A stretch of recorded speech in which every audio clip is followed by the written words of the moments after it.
그리고 족보 책에 대해서 우리가 함께 살펴봤어요. 그래서 성경의 말씀을 우리가 깊게 들여다보면 그 사람에게는 족보가 아니라 족보 책이 되지만 그냥 낳고로만 있는 사람에게는 그냥 한 장짜리 족보로 다가온다. 우리가 살펴봤죠. 그래서 오늘은 아담 족보의 역사성에 대해서 우리가 함께 살펴볼 거예요. 아담 족보의 역사성. 왜냐하면 성경을 믿지 않는 사람들은 허구라고 생각하는 사람들이 많죠. 특히 이 창세기 5장의 족보를 보면서 어떻게 사람이 이렇게 오래 살 수 있냐라고 하면서 성경의 허구성을 주장하기도 합니다. 그래서 오늘은 아담 족보가 어떻게 역사성이 있는지에 대해서 우리가 함께 살펴볼 건데요. 익숙한 표인데 이게 바로 아담부터 노아까지 10대의 순서죠. 아담, 셋, 에노스, 게난, 마하랄레, 야레, 에노, 무드셀라, 라멜, 노아. 그래서 우리가 맨날 노래로 외우고 막 해서 했잖아요. 네. 그래서 했는데 이 옆에 순서는 이제 아담이 셋을 출생했을 때의 나이가 아담 130세, 그리고 노아가 셈을 출생했을 나이가 500세, 에녹이 무두셀라를 출생했을 나이가 65세. 그렇죠? 그러니까 우리가 요 10대 요 모든 그 아들을 출생한 나이를 다 기억할 필요는 없고 한 아담, 에녹, 노아 정도는 우리가 그 사람들이 자녀를 출생했을 때 나이를 기억해 두는 게 성경을 이해하기가 조금 편하다. 자, 요거를 이렇게 눈으로 한번 사진을 찍어놓고, 자, 창세기 5장 3절을 보면 아담이 130세에 아들을 낳아 이름을 셋이라 했고, 4절에 그 후에 셋을 낳은 후에 800년을 지내며 5절 말씀에 930세를 향수하고 죽었더라라고 말씀하고 있습니다. 자, 여기서 포인트는 아담이 130세에 셋을 낳았다. 그리고 800년을 더 살았다. 그리고 그래서 930세까지 살았다라는 것을 우리가 성경에서 정확하게 증거하고 있는데, 요거를 믿지 못하는 사람들이 여러 가지 이론이 있어요. 근데 제가 이제 그 중에 하나 이론을 소개하면 어떠한 이론이 있냐면, 아담이 930년을 산 게 아니라 930개월을 살았을 거다. 이렇게 주장하는 사람들이 있어요. 그러면 930개월을 12개월로 나누면 몇 년 나올까요? 한 77.5만 년. 그러니까 되게 그럴듯하다. 아, 그럼 아담이 한 77, 78세까지 살았구나. 이런 식으로 주장을 해서 그걸 듣다 보면 오, 그런가? 왜냐하면 현대 시대랑 되게 비슷하게 나이가 되잖아요. 그렇죠? 근데 그러면 아까 에녹이 몇 살 때 나왔다고 그랬어요? 무드셀라를? 65세 나왔잖아. 그러면 에녹이 65개월 만에 아이를 낳았는데 그러면 6살, 5살 때 애를 낳았는데, 그러니까 그런 논리들이 다 맞지가 않아. 그러니까 우리가 추구하는 건 성경 무오서예요. 무오서. 성경 무오서.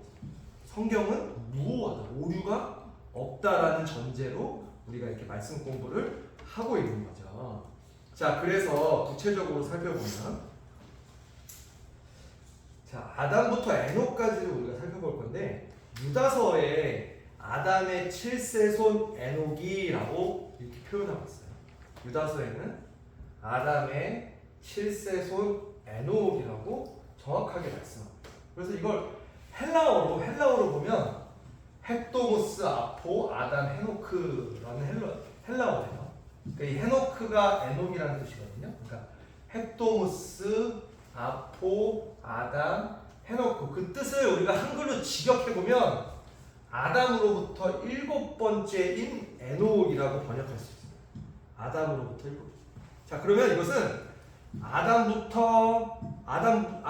1대부터 7대까지 7번째 인물이 에녹이라는 뜻이에요. 그렇죠? 자, 우리가 아까 방금 전에 표에서 봤듯이 창세기 5장에, 그렇죠? 창세기 5장에 우리 그 표에서 봤듯이 분명히 에녹은 아담의 7대 손이라고 정확하게 이렇게 말씀하고 있어요. 자, 그렇기 때문에 이 유다서 1장 14절에 아담의 7세 손 에녹이다, 이 말은 구약의 그 말씀을 그대로 증명하는 거예요. 신약 시대에.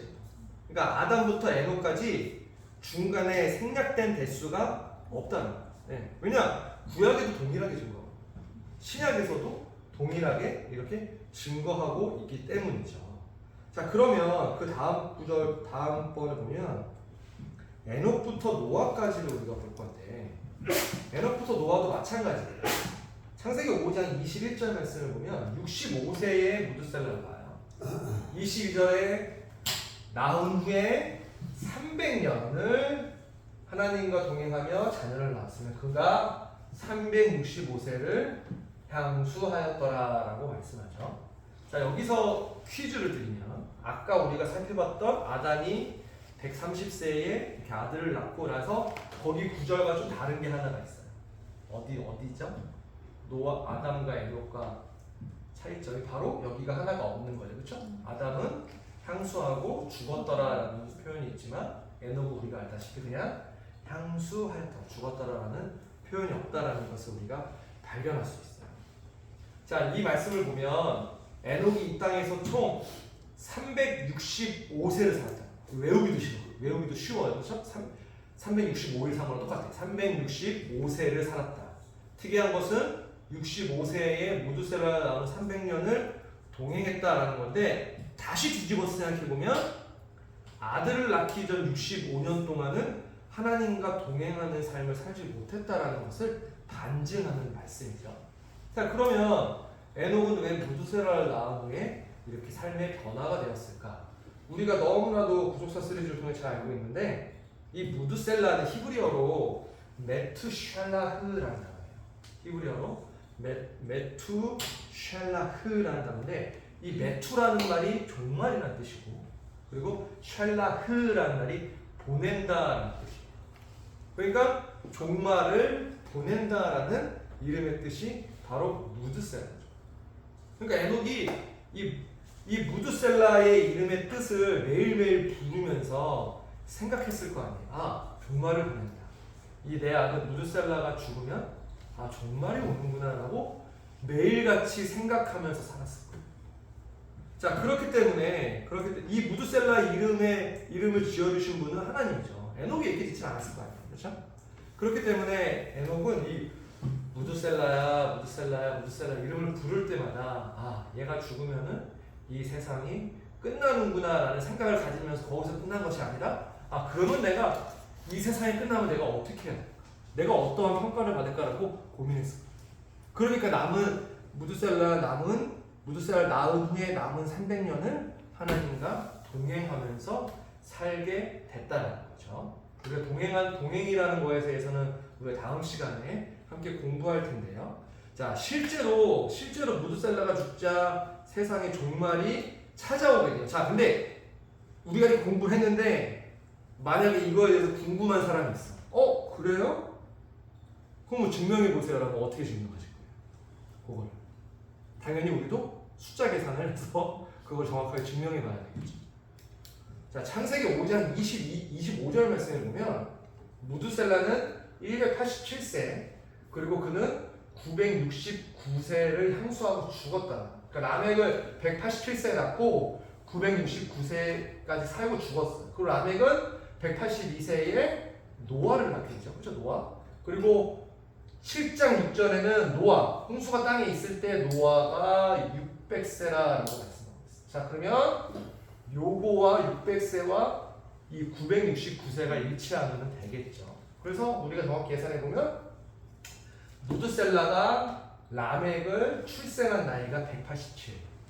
그리고 그 라멕이 노아를 출생했던 나이가 182세. 그리고 노아가 600세였던 나이가 600세 때 홍수가 있으니까요. 그렇죠? 그래서 요 세 개의 숫자를 합해 보면 정확히 969가 나오게 됩니다. 그러니까 하나님의 말씀대로 무드셀라가 969세에 향수하고 죽게 되었을 때가 바로 노아 600세라.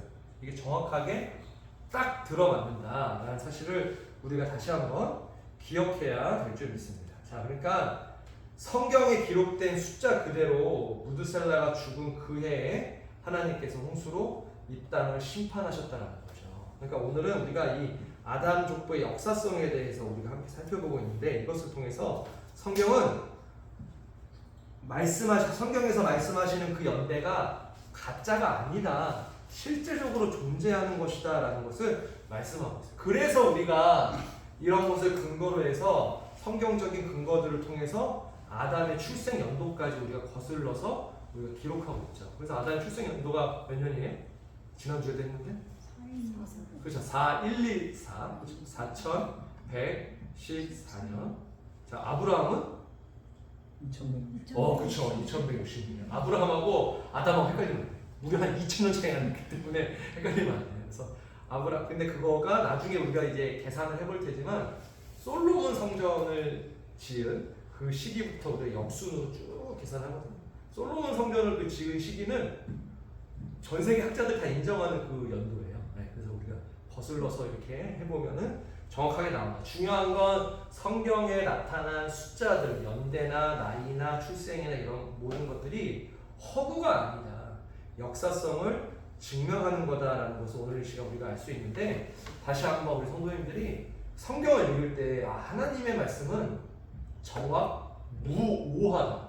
하나님의 말씀 정확하고 무오하다. 오류가 없다라는 것을 다시 한번 믿으실 때에 그러한 사람에게는 성경에 감추어진 비밀을 우리가 알 수 있게 돼요. 그래서 성경을 자세하게 보셔야 돼요.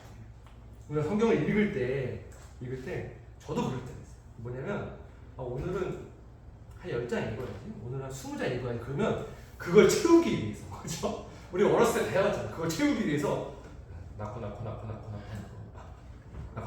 이렇게 읽잖아. 이렇게 읽는 거 물론 그것도 의미가 있겠죠. 근데 그 안에 깊이를 우리가 알 수 있으려면 단어 하나하나에 집중해서 성경을 읽는 습관이 굉장히 중요하다는 거죠. 그럴 때 그 안에서 감추어져 있던 그 말씀의 뜻을 우리가 알 수 있다는 것을 성경 오늘 이 시간 말씀하고 있습니다. 자, 오늘 여기까지 하고요. 다음 주에 또 이어서 하겠습니다. 기도하겠습니다. 사랑의 아버지 하나님, 감사합니다. 오늘은 성경의 이 역사성에 대해서 우리가 함께 살펴봤습니다. 하나님의 말씀은 정확하고 오류가 없으신 무오한 말씀인줄 우리가 믿사오매. 사랑의 우리 아버지 하나님, 그 말씀을 깨닫기에 더욱더 힘쓰고 애쓸 수 있도록 역사하여 주시옵소서. 하나님의 말씀은 정직하고 정확합니다. 그 말씀을 읽고 그 말씀대로 살려고 하는 우리들도 항상 아버지가 보시기에 정확하고 정직한 삶을 살아갈 수 있도록 함께하여 주시옵소서. 이제 일주일 후에 우리가 다시 만납니다. 사랑의 우리 아버지 하나님, 이 세상 살아가는 게 너무나도 힘들고 또한 무서운 일이 많이 있지만 우리 성도들 한 사람 한 사람은 우리 아버지가 눈동자와 같이 지켜 보호하여 주셔서 무사 안전보호로 인도하여 주시고 한 주간 즐겁고 기쁘고 감사가 넘쳐나는 그런 믿음의 하루하루가 될 수 있도록 축복하여 주시옵소서. 모든 것 맡기오며 예수 그리스도의 이름으로 간절히 감사 기도드리옵나이다. 아멘. 말씀이 살아 움직이는 교회, 성도의 사랑이 넘치는 교회, 섬김과 헌신이 기쁨이 되어 열매 맺는